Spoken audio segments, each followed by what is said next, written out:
আমার হাতে একটি বই রয়েছে। বইটির নাম হচ্ছে জাল হাদিসের কবলে রাসূল সাল্লাল্লাহু আলাইহি ওয়াসাল্লামের সালাত। এই বইয়ের লেখক হচ্ছে একজন আহলে হাদিস শায়েখ মুজাফফর বিন মহসিন। সে তার লিখিত এই বইয়ের মধ্যে হানাফিদের নামাজকে আমলকে জাল বানানোর জন্য যে জাল বুনেছিল, সে জালের মধ্যে সে নিজেই আটকা পড়ে গেছে। সে তার বইয়ের 203 নম্বর পৃষ্ঠার মধ্যে একটা শিরোনাম উল্লেখ করেছে, ঐতিহাসিক মিথ্যাচার। যেমন মনে হয় সে ইতিহাস উদ্ধারকারী। সে এই শিরোনামের অধীনে দাবি করেছে রাসূল সাল্লাল্লাহু আলাইহি ওয়াসাল্লাম মৃত্যু পর্যন্ত রফুল ইয়াদাইন করতেন।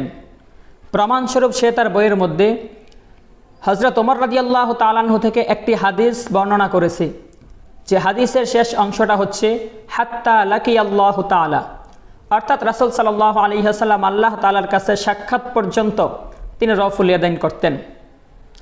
উক্ত শব্দে হাদিসটি সম্পূর্ণ জাল।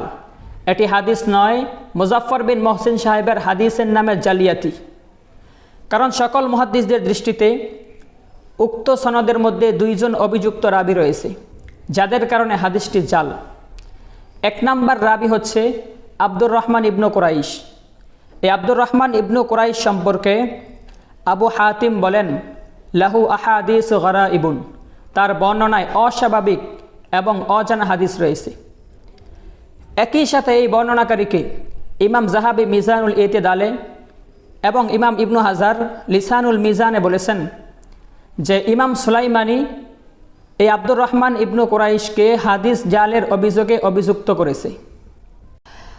আর 2 নম্বর রাবি হচ্ছে ঈসা ইবনু মুহাম্মদ আল আনসারি।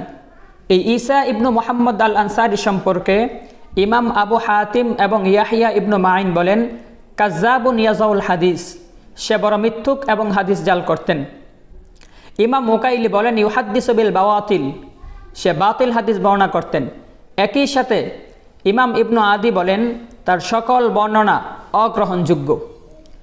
এই অভিযুক্ত 2 জন রাবি থাকার পরেও মুজাফফর বিন মহসিন সাহেব এরকম একটা জাল হাদিসকে উম্মতের শত বছরের আমলকে জাল বানাতে গিয়ে, উম্মতের মুতাওয়াতির আমলকে জাল বানাতে গিয়ে, প্রত্যেকটা পৃষ্ঠার মধ্যে হাদিসের খেয়ানতি করতে গিয়ে সে নিজেই এমন বড় একটা খেয়ানতি উল্লেখ করেছে যে মানুষ যদি সূক্ষ্ম জ্ঞান দিয়া তার বইটা শুরু থেকে শেষ পর্যন্ত পড়ে, তাহলে প্রত্যেকটা পৃষ্ঠার মধ্যে দেখবে সে শুধু হাদিসের নামে জালিয়াতি করেছে।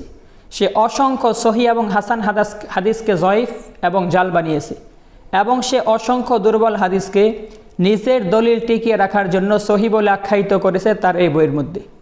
ইনশাআল্লাহ আমরা ধারাবাহিকভাবে তার বইয়ের প্রত্যেকটা পৃষ্ঠার জবাব পেশ করব ইনশাআল্লাহ।